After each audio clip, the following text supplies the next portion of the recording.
ITI electrical adventure channel में आपका फिर से स्वागत है। हम NCL का जो पेपर को सॉल्व करा रहे हैं उसका ये आज दूसरा पार्ट हम अपलोड कर रहे हैं और तीसरा पार्ट हम आपको जो नॉन टेक्निकल का है वो थर्ड पार्ट में हम देंगे। ठीक है, तो हम बात 35 क्वेश्चन का हमने हल कर चुके हैं। जो बाकी के 35 क्वेश्चन हैं उसको मैं हल करेंगे यहाँ पे। ठीक है, तो एक्सप्लेनेशन के साथ हम यहाँ पे हल करते चल रहे हैं। तो अब तो आज 36 नंबर क्वेश्चन हम देखते हैं। जो यहाँ पे लिखा हुआ है कि शून्य लोड पर ट्रांसफार्मर द्वारा लिया गया करंट होता है जब शून्य भार हो तब। तो lag behind the applied voltage 80, lag behind the applied voltage 50 अंश, या लीड अप्लाई वोल्टेज 50, या lead application the voltage by 80। यानी ये कह रहा है कि जब शून्य पर ट्रांसफार्मर द्वारा लिया गया जब करंट होता है तो उस समय हमारी जो वोल्टेज है, वोल्टेज से जो करंट है कितना पीछे रह जाती है या आगे रह जाती है, यही इन्होंने पूछा। देखिए, जब कोई लोड नहीं होता तो हमारी बैंडिंग किसकी बनी होती है? बैंडिंग हमारी इस तरह होता है। तो इसमें कौन सा होता है? हमेशा हमारा क्या होगा? इंडक्टिव लोड होगा। इंडक्टिव ऊर्जा खपत होगी। इंडक्टिव जब खपत होगी तो हमारा क्या होगा? इस समय हमारा पावर फैक्टर डाउन रहेगा। तो यहाँ पे हमारा क्या होगा? जो हमारा करंट होगा 80 डिग्री, 80 डिग्री पीछे चलेगी वोल्टेज से। ठीक है, तो ऑप्शन नंबर ए आपका सही होगा। ठीक है, आगे है a short circuit test on transformer given. देखिए, ट्रांसफार्मर में दो टेस्ट होते हैं मुख्यतः। एक होता है शॉर्ट सर्किट जिसे एससी टेस्ट करते हैं, एक होता है ओपन सर्किट टेस्ट। तो ये कह रहा है शॉर्ट सर्किट टेस्ट आपका किस लिए होता है? Copper loss in full load और हाफ लोड कॉपर लॉस, या किसी भी लोड पर कॉपर लॉस, या लो हास पर ताम्र हास का योग। ठीक है, तो ये चार ऑप्शन में कौन है? देखिए, जब हम लोग कॉपर लॉस निकालते हैं तो उस समय हमारा जो जो मैक्सिमम करंट होती है, तो हम ट्रांसफार्मर को मैक्सिमम करंट गेन करवाते हैं किसके माध्यम से? हम लोग उसके उसके सेकेंडरी क्या करते हैं? स्टार्ट कर देते हैं और उसका पहले हम लोग क्या करते हैं? करंट गेन कितना होता है करंट फाइंड करके अब वोल्टेज तब तक बढ़ाते जाते हैं जब तक इसके मैक्सिमम करंट पे ना हमारी बैंडिंग पहुंच जाए। तो इसका मतलब ये हुआ कि जब भी हम शॉर्ट सर्किट टेस्ट करते हैं किस पे करते हैं? फुल लोड पे करते हैं। ठीक है, अगर आपने आपने अगर ट्रांसफार्मर का शॉर्ट सर्किट टेस्ट किया होगा तो आपको पता होगा। ठीक है, आगे देखते हैं। 38 नंबर है, ये step up transformer increase. Step up transformer क्या बढ़ाता है? पावर बढ़ाता है, पावर फैक्टर बढ़ाता है, वोल्टेज बढ़ाता है, या आवृत्ति बढ़ाता है? देखिए, आपको कोई भी ट्रांसफार्मर है, चाहे स्टेप अप हो या स्टेप डाउन हो, तो बस वोल्टेज को ही अप और डाउन करता है, करंट को अप डाउन करता है। ठीक है, अगर वोल्टेज जो बढ़ाएगा तो करंट आपको क्या होगा? डिक्रीज होगा। अगर करंट अगर इंक्रीज होगा तो वोल्टेज आपका डिक्रीज होगा पर टर्न में। ठीक है, तो तो पावर कभी नहीं बढ़ता है, ना पावर फैक्टर बढ़ता है या घटता है, या आवृत्ति, ये सब हमारे कांस्टेंट रहते हैं। पावर भी हमारा कांस्टेंट रहता है। तो हमारा जो बढ़ता है तो वृद्धि होता क्या होता है? सिर्फ वोल्टेज। ऑप्शन नंबर आपका सी क्या है? सही है, वोल्टेज। ठीक है, वीडियो थोड़ा सा लंबा खींच सकता है क्योंकि क्वेश्चन की संख्या इसमें 35 रखी गई है। हाफ एन आवर खींच ले जाएंगे लगभग। ठीक है, फिर इन्होंने पूछा इन्हें स्टेप डाउन, आगे पूछा स्टेप अप, नीचे पूछ दिया स्टेप डाउन ट्रांसफार्मर क्या होता है? Secondary turn less than primary, या secondary power is less than primary power, या phase shift in always 80 degree, या secondary current is always more than primary current. ये पूछ रहा है। तो देखिए, जो step up step down transformer है, ये तो जो डी वाला कंडीशन है तो बाद की कंडीशन है, ये भी बात की है। सेकेंडरी देखिए, पावर को तो ये ट्रांसफार्मर कुछ नहीं करता, इसलिए पहले ही गलत होता। ऑप्शन नंबर ए आपका सही होगा कि secondary turn are less than primary turn. Step down transformer का अगर आप फिगर देखेंगे तो इस तरह बना होता है। अगर देखेंगे तो ये अगर आपका स्टेप अप ट्रांसफार्मर है तो इनमें कुंडलियों की संख्या क्या होगी? अधिक होगी, यानी वर्तों की संख्या अधिक होगी। और स्टेप डाउन में क्या होगी? इधर वर्तों की संख्या यानी टर्नों की संख्या आपकी कम होगी। ठीक, फिर आगे बढ़ते हैं 41 नंबर। फिर हमारा 40 नंबर क्वेश्चन है, इन फ्रिक्वेंसी ट्रांसफार्मर कह रहा है the in a frequency transformer यानी किसका बना होता है? जो जो उच्च आवृत्ति के ट्रांसफार्मर होते हैं वहाँ पे कौन से सा कोर का प्रयोग किया जाता है? कार्बन कोर, वुडन यानी लकड़ी का कोर, या फेराइटी कोर, या एल्युमिनियम कोर यानी उच्च चालक चुंबकीय वाले कोर पर प्रयोग होते हैं। कौन से? फेराइटी कोर वाले यूज किए जाते हैं हाई फ्रिक्वेंसी के लिए। ठीक, 41 नंबर है open circuit test on transformer एलेट। देखिए पीछे पूछ लिया था, पहले पूछा था आपका शॉर्ट सर्किट, यहाँ पूछ लिया ओपन सर्किट। ये ट्रांसफार्मर ओपन सर्किट परीक्षण क्या देगा? जब ओपन करेंगे कोरहास ताम्रहास कोर ताम्रहास का योग या रिएक्टिव पावर रिसाव, तो इसका क्या होगा? कोर लॉस, यानी कोर में जो हानि होती है इसको हम लोग किससे निकालते हैं? ओपन सर्किट टेस्ट के द्वारा हम लोग निकालें। 41 नंबर का ये आपका ऑप्शन हो जाएगा। फिर आगे देखते हैं 42 number, the leakage flux in transformer depend upon, यानी जो लीकेज फ्लक्स होता है किस पे डिपेंड करता है किसी भी ट्रांसफार्मर में? तो लोड करंट पे, लोड करंट और वोल्टेज पे, लोड करंट वोल्टेज आवृत्ति या लोड करंट वोल्टेज आवृत्ति या पावर फैक्टर। देखिए जो भी लीकेज करंट होता है यानी लीकेज फ्लक्स होता है, जैसे मान लीजिए ये आपका ट्रांसफार्मर है, ये नहीं, ये जैसे मान लीजिए कोर टाइप ट्रांसफार्मर है, ठीक है, तो हमने बाइंडिंग इधर लपेट दिया और इधर लपेट दिया। जब इनके ऊपर जब लोड पड़ता है तो जो जो फ्लक्स इस माध्यम से न आ इस ऐसे नहीं गुजर पाते, कुछ जो इधर निकल जाते हैं कुछ इधर निकल जाते हैं, यही आपके क्या होते हैं? लीकेज लीकेज फ्लक्स होते हैं, इधर उधर जो निकल जाते हैं। तो ठीक वही जो वो किस पे होता है? डिपेंड होता है करंट पे, ठीक है, वोल्टेज पे एकदम नहीं डिपेंड होता है कि हमेशा किस पे करंट डिपेंड होगा? लोड करंट पे, क्योंकि जब करंट बढ़ेगा तो फ्लक्स का मात्रा अधिक होगा, अगर करंट लोड कम होगा तो फ्लक्स की मात्रा कम होगी, इसका मतलब लोड करंट पर डिपेंड होता है। Which of the following is not a routine test of transformer, यानी कौन सा टेस्ट ट्रांसफार्मर का जो नियमित टेस्ट नहीं है या हमेशा टेस्ट नहीं किया जाता? तो इन्होंने पूछ लिया है पोलैरिटी परीक्षण, रेडियो इन्फॉर्मेशन परीक्षण या कोर इंसुलेशन या इम्पीडेंस परीक्षण, ठीक है।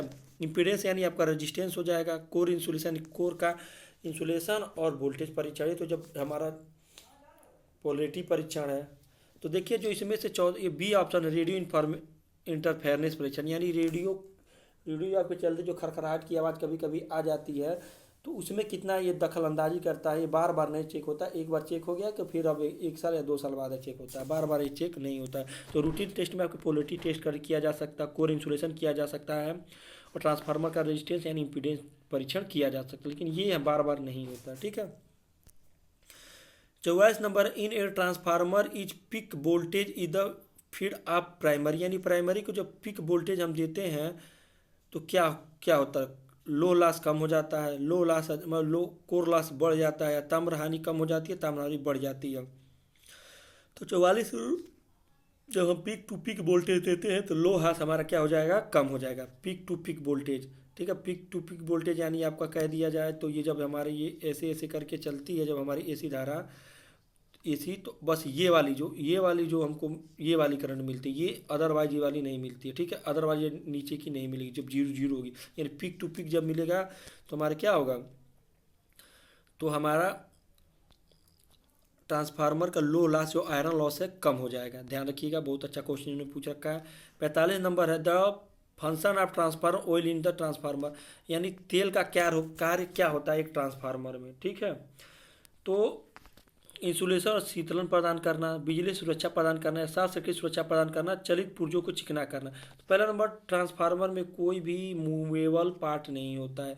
शॉर्ट सर्किट से सुरक्षा तो ये कर सकता है नहीं, हाँ, लेकिन ये इंसुलेशन ये क्या कर सकता है? इंसुलेशन हमारे बाइंडिंग को बढ़ा सकता है। तो ऑप्शन नंबर ए हमारा सही होगा, इंसुलेशन और शीतलन प्रदान करता है। यानी सबसे ज़्यादा हमारा जो ट्रांसफार्मर मुख्य काम क्या होता है? तेल का ट्रांसफार्मर को शीतलन करना, ठीक है, शीतलन करना मुख्य काम यही होता है, शीतलन करना। उसके बाद इंसुलेशन को भी हम लोग कुछ रखते हैं, ठीक है।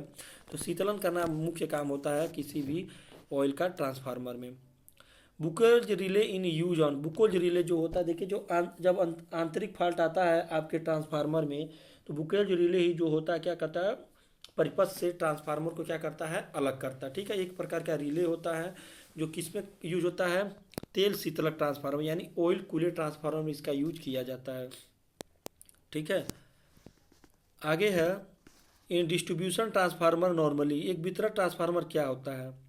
कोर हास ताम हास के बराबर होता है, यानी कोर लॉस के बराबर कॉपर लॉस होता है, या कोर लॉस से ज़्यादा कॉपर लॉस होता है, या कोर लॉस कम होता है कॉपर लॉस से, या कोर लॉस आधा होता है कॉपर लॉस से। एक वितरक एक डिस्ट्रीब्यूशन ट्रांसफार्मर की बात करती है जो आपके गांव और मोहल्ले में लगा होगा। तो 47 का ऑप्शन नंबर सी से होगा कि कोर हास ताम्र हास से कम होगा। जो कोर हानि है वो ताम्र हानि से क्या होगी, कम होगी। क्योंकि डिस्ट्रीब्यूशन ट्रांसफार्मर क्या होता है, अचानक कभी लोड बहुत ज़्यादा बढ़ जाता है, अचानक लोड कभी बहुत कम हो जाता है। ठीक है, डिस्ट्रीब्यूटर ट्रांसफार्मर जो होते हैं उसमें कोर हानि ताम्र हानि से क्या होती है, कम होती है। 48 नंबर है Buchholz relay open in the transformer whenever there, यानी बुकोज रिले ट्रांसफार्मर में कार्य करेगी जब कभी बड़ा आंतरिक दोष चुंबकीय सर्किट असंतृप्त हो जाएगी या अधिभार हो जाएगा यानी ओवरलोड हो जाएगा, या सेचुरेशन ऑफ मैग्नेटिक सर्किट, और कोई लार्ज फेलियर होगा। तो उपयोग में से कोई भी, यानी बुकोज रिले तीनों पे काम करेगा। कोई आंतरिक दोष होगा या चुंबकीय सर्किट जो होता है संतृप्त हो जाएगी यानी सेचुरेशन पे पहुंच जाएगी, या ओवरलोड ट्रांसफार्मर होगा, यानी बुकोज सभी पे काम करे। उपयुक्त ऑप्शन नंबर डी आपका सही है। ठीक है। 49 है एक ट्रांसफार्मर में शून्य वोल्टेज नियमन कब होगा, यानी वोल्टेज रेगुलेशन का जो आप लोग सूत्र पढ़ते हैं V0 माइनस V0 इंटू 100, ये वाला इन्होंने पूछ रखा कब होता है निगमन, कब आपका क्या होगा, जीरो होगा। जब आपका निगमन कब जीरो होगा इसके लिए देखते हैं तो zero power factor, lagging power factor, leading power factor या यूनिटी पावर फैक्टर। देखिए जब आपका जीरो वोल्टेज तब होगा जब आपका ये होगा लीडिंग पावर फैक्टर होगा। लीडिंग पावर फैक्टर यानी लीडिंग पावर फैक्टर तभी होता है आपका लीडिंग पावर फैक्टर जब आपके ट्रांसमिशन लाइन में कैपेसिटिव लोड जुड़े हों। ठीक है, जब आपके ट्रांसमिशन लाइन में जब क्या होता है, जब बहुत ज़्यादा ही कैपेसिटिव लोड जुड़े होते हैं तो आपको पता होगा जब कैपेसिटिव लोड जब जुड़ते हैं तो उसमें पावर हानि क्या होती है, जीरो होते हैं। एगो कहा जाए अगर कैपेसिटिव लोड सिर्फ है तो उसमें पावर हानि क्या होगा, जीरो, क्योंकि 90 का मान क्या होता है, 90 का मान जीरो होता है। तो इसके अलावा तो अब इसी तरह ये आप कभी पूछता है लैगिंग कब होता है, कभी नेगेटिव कब होता है, यूनिटी, कभी जीरो पावर फैक्टर, ये सब क्वेश्चन चारों ऑप्शन पे क्वेश्चन इन्होंने बना रखा है। ठीक है। तो 50वां है N auto transformer is use. Auto transformer कहाँ यूज होता है, जब ऑपरेटर उपलब्ध नहीं होते हैं, गलत, यानी जो चलाने वाला कोई नहीं होता तब इसका कोई, जब ताम्र हानि कम करना हो, गलत, जब उच्च दक्षता वांछित हो, गलत। हाँ ये एक तो है जो आपका ऑटो ट्रांसफार्मर में उच्च दक्षता होती है लेकिन ये सही नहीं है जब परिवर्तन अनुपात कम हो, जहाँ जब वोल्टेज जो होता है रेशियो क्या हो, इस्तेमाल हो, मतलब ऑटो ट्रांसफार्मर का वहाँ यूज किया जाता है जहाँ वोल्टेज जो होता है बहुत कम बदलता हो। ठीक है, तो ऑटो ट्रांसफार्मर को पता हुआ है कि उसमें एक ही बैंडिंग होती है जो प्राइमरी सेकेंडरी दोनों का कार्य करती है। 51 नंबर क्वेश्चन है यदि ट्रांसफार्मर कोर तांबे का बना है तो क्या होगा। बहुत अच्छा पूछा है। अगर ट्रांसफार्मर का जो कोर है जब कापर का बना है तो core loss will be less, eddy currents less will the more, hysteresis loss will be more, don't away, मतलब क्या होगा। तो 51 का जो ऑप्शन नंबर बी है क्या होगा, भंवर धारा क्या होगा, अधिक होगी। ठीक है, एडी करंट लॉसेस क्या होगी आपके, बहुत ज़्यादा होगा। ठीक है, द एफिशिएंसी ऑफ टू, क्योंकि इसमें चालकता बहुत ज़्यादा होती है, किसके रिगार्डिंग, लोहे के रिगार्डिंग कापर में चालकता इसलिए ज़्यादा होती है, इसलिए भंवर धारा इसमें क्या होगी, अधिक होगी। सचिल धानी भी होगी लेकिन भंवर धारा अधिक होगी। लोड अवस्था में दो समान ट्रांसफार्मर की दक्षता किसके द्वारा निर्धारित की जाती है, यानी जब इफिशियंसी या अंडर द लोड कंडीशन, जब लोड कंडीशन में आपके ट्रांसफार्मर हो तो उसकी दक्षता कैसे निर्धारित की जाती है, तो इसका आसान सा तरीका होता है, इसे कहते हैं बैक टू बैक परीक्षण या ओपन सर्किट, शॉर्ट सर्किट। देखिए ओपन सर्किट आपको किस लिए होता है, कोर लॉस, शॉर्ट सर्किट आपको होता है तांबा लॉस यानी कॉपर लॉस। तो बैक टू बैक जो परीक्षण होता है सिर्फ किसके लिए होता है, आपके ट्रांसफार्मर की दक्षता ज्ञात करने के लिए, एफिशिएंसी ज्ञात करने के लिए। ठीक है, चलिए आगे बढ़ते हैं। 53 नंबर क्वेश्चन इन्होंने पूछ रखा है यदि एक ट्रांसफार्मर कोर तांबे से बना है, कोर है आपका जो एक कोर बनता है ये तांबे का बना हुआ है, ठीक, और कॉइल है जो आपको स्टील के तारों का बनाया गया है, स्टील के तार, ठीक है, जिसका रेजिस्टेंस बहुत अधिक हो जाएगा उसके कापर के अकॉर्डिंग। तो क्या होगा, मैग्नेटाइजिंग करंट कम हो जाएगी, वाइंडिंग में ताम हास अधिक हो जाएगा, भंवर धारा कम हो जाएगी, या उपरोक्त सभी। तो कहा जाएगा देखिए भंवर धारा कम नहीं होगी और वाइंडिंग में जो ताम हानि है क्या हो जाएगी, अत्यधिक होगी, क्योंकि इसका रेजिस्टेंस अधिक होगा और इससे गर्मी बहुत ज़्यादा पैदा होगी। ठीक है, तो वाइंडिंग में ताम हानि क्या हो जाएगी, अधिक हो जाएगी। ठीक, फिर एक पूछा है 54 नंबर क्वेश्चन, एक ट्रांसफार्मर में कौन सा हास पूर्ण भार पर शून्य होता है। तो कौन सा लोड है जो फुल लोड पे क्या होता है, ट्रांसफार्मर कौन सा लोड, कौन सा हानि है जो पूर्ण लोड पे शून्य होता है। भंवर हानि तो होता ही रहता है, सहशील हानि ये भी होती रहती है, कोर हानि ये भी होती रहती है। तो घर्षण हानि यही सही है, क्योंकि आपके ट्रांसफार्मर में कोई भी मूवेबल पार्ट नहीं होता, इसलिए कोई घर्षण आपके बैंडिंग में नहीं होगी। 55 है, in Scott connection the main transformer has centre tap. यानी आपका जो स्कॉट कनेक्शन होता है, केंद्रीय टेप कहाँ होता है, तो प्राथमिक वाइंडिंग में, द्वितीयक वाइंडिंग में, प्राथमिक द्वितीयक दोनों में, उपयुक्त में से कोई नहीं। जो स्कॉट कनेक्शन होता है मैं बता देता हूँ, 3 फेज को 2 फेज बदलने के लिए स्कॉट कनेक्शन किया जाता है, और 3 फेज से 2 फेज बदलने के लिए। ठीक है, तो इसमें जो आपकी वाइंडिंग होती है प्राथमिक द्वितीयक दोनों में लगी होती है। ठीक, 56 नंबर है, ये tap changer use of the transformer. यानी टैप चेंजर का उपयोग किस लिए किया जाता है, प्राथमिक वोल्टेज समायोजन के लिए, द्वितीयक वोल्टेज समायोजन, प्राथमिक तथा द्वितीयक वोल्टेज समायोजन, पावर फैक्टर समायोजन के लिए नहीं। जो आपका टैप चेंजर होता है उसका उपयोग किया जाता है मुख्यतः द्वितीय वोल्टेज समायोजन के लिए। द्वितीय वोल्टेज आपको पता हो, जो आपके यहाँ जो स्टेपलाइजर लगा होगा, नॉर्मली उदाहरण है स्टेपलाइजर, इधर तो एक ही टेपिंग आती है। ठीक, और सेकेंडरी में क्या किया जाता है, बहुत से ज़्यादा सारी इसमें क्या किया जाता है, टेपिंग जगह जगह से निकाल के हमने घूर्णी या स्विच, यानी जो हमारा टेप चेंजर जो हमारा होता है, एक स्विच होता है जिसे हम घुमा के क्या करते हैं, वो ऐसे घुमा के हम लोग उसे क्या करते हैं, अलग अलग वोल्टेज रेंज हम लोग चूज करते हैं। ठीक है, तो टेप चेंजर का काम द्वितीय वोल्टेज को समायोजन के लिए किया जाता है, मुख्यतः द्वितीय वोल्टेज को चेंज करने के लिए। 57 नंबर है, द ट्रांसफार्मर में अधिक करंट क्या प्रभावित करता है, ओवर करंट जो आता है क्या प्रभावित करेगा। 57 नंबर, तो 57 नंबर अगर आप देखेंगे तो ऑप्शन नंबर क्या होगा आपका, क्या, इंसुलेशन लाइफ। मतलब ट्रांसफार्मर में अगर बहुत ज़्यादा करंट बढ़े, क्या इंसुलेशन लाइफ देखिए आप जरूर ख़त्म होगा, तापमान वृद्धि जरूर होगा, यांत्रिक एंड मैकेनिकल स्ट्रेस ज़्यादा हो जाएगा। इसलिए उपरोक्त सभी ऑप्शन नंबर डी आपका सही। बहुत अच्छा इन्होंने क्वेश्चन पूछ रखा था। फिर 58 नंबर है, the current transformer can be use with which of the flowing instrument. मतलब करंट ट्रांसफार्मर किसके साथ हम लोग जोड़ते हैं। ठीक है, तो करंट ट्रांसफार्मर जो आपका होता है तो एमीटर में लगाया जाता है। ठीक, एमीटर के साथ, वाट मीटर के साथ लगाया जाता है। ठीक है, जब जहाँ 3 फेज लोड लेना होता है, वाट आवर मीटर के साथ यानी एनर्जी मीटर के साथ भी होते हैं। उपरोक्त में से कोई भी, ऑप्शन नंबर डी आपका सही है, उपरोक्त में से कोई भी हो सकता है। ठीक है, वाट एनर्जी मीटर के साथ और वाट मीटर के साथ भी लगा सकते हैं। ठीक है, तीनों के लिए लगाए जाते हैं, आपके करंट ट्रांसफार्मर का यूज किया जाता है। हाईएस्ट करंट नापने के लिए हम लोग क्या करते हैं, सीटी लगाते हैं। करंट ट्रांसफार्मर सीटी तो लगता है, लेकिन सीटी के साथ एम्पीयर मीटर भी तो लगता है उसको जोड़ने के लिए, नापने के लिए। वाट मीटर में भी इसका यूज किया जाता है, जहाँ हाई पावर नापना है। एनर्जी मीटर में भी लगा होता है, यानी उपरोक्त में से कोई भी।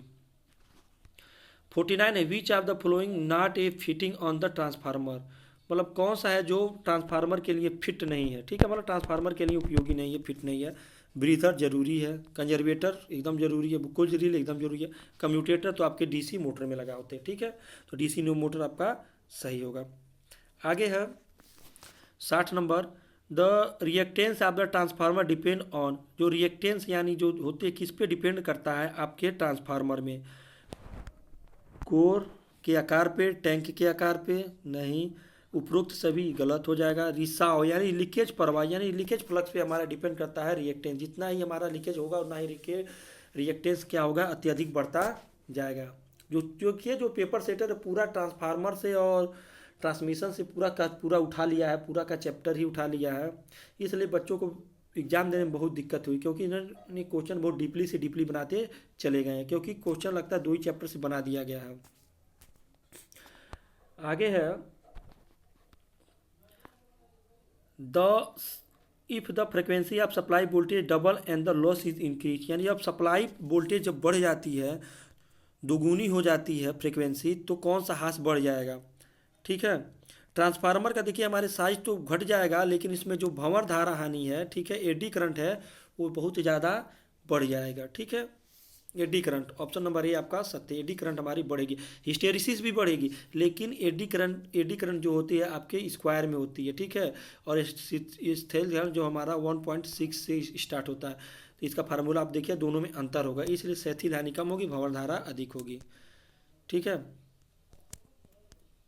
62 नंबर है, in which of the following transformer part of primary winding also serve the secondary winding, या निम्नलिखित में से कौन सा ट्रांसफार्मर प्राथमिक वाइंडिंग और कुछ हिस्सा द्वितीयक वाइंडिंग के रूप में होता है। मैंने पहले बताया है, देखिए ऊंचाई ट्रांसफार्मर, करंट ट्रांसफार्मर, पोटेंशियल, इसमें सब में दो दो वाइंडिंग होती है, ठीक है। तो इसमें आपका जो ऑटो ट्रांसफार्मर होगा, यही एक ट्रांसफार्मर जिसमें एक ही वाइंडिंग होती है, जो प्राथमिक द्वितीयक दोनों का काम करती है, ठीक है। Which are following frequency is the longest period, मतलब किसका टाइम पीरियड अधिक होगा, 1 हर्ट्ज, 10 हर्ट्ज, 100 किलो हर्ट्ज या 10 किलो हर्ट्ज। देखिए यानी कहने का मतलब 1 हर्ट्ज का मतलब ये हो गया कि 1 सेकेंड में एक ही हर्ट्ज, ठीक है, एक बार ऊपर एक बार नीचे, ठीक। 10 का मतलब यानी 1 सेकेंड बराबर ये 10 बार नीचे 10 बार ऊपर ये गया है, ठीक है, कोई भी धारा है। 1 किलो हर्ट्ज मतलब ये फ्रीक्वेंसी की बात करें, किलो हर्ट्ज, ठीक है। तो आपका जो इसका सबसे ज़्यादा टाइम पीरियड आपका होगा, तो इसके अकॉर्डिंग आपका 1 हर्ट्ज का टाइम पीरियड सबसे अधिक होगा। और बात करें सबसे कम का टाइम पीरियड, तो ऑप्शन नंबर डी है, जो 10 किलो हर्ट्ज है, इसका सबसे कम का किलो हर्ट्ज, जो सबसे कम कम टाइम पीरियड इसी का होगा, ठीक है। लॉन्गेस्ट जो होगा 1 हर्ट्ज का होगा, ठीक। Which device convert AC to DC, मतलब कौन सा डिवाइस एसी को डीसी में बदलता है। सबसे आसान है rectifier. Inverter AC to DC करता है, डीसी टू एसी करता है। डायनेमो जो होता है हमारा डीसी उत्पन्न करता है।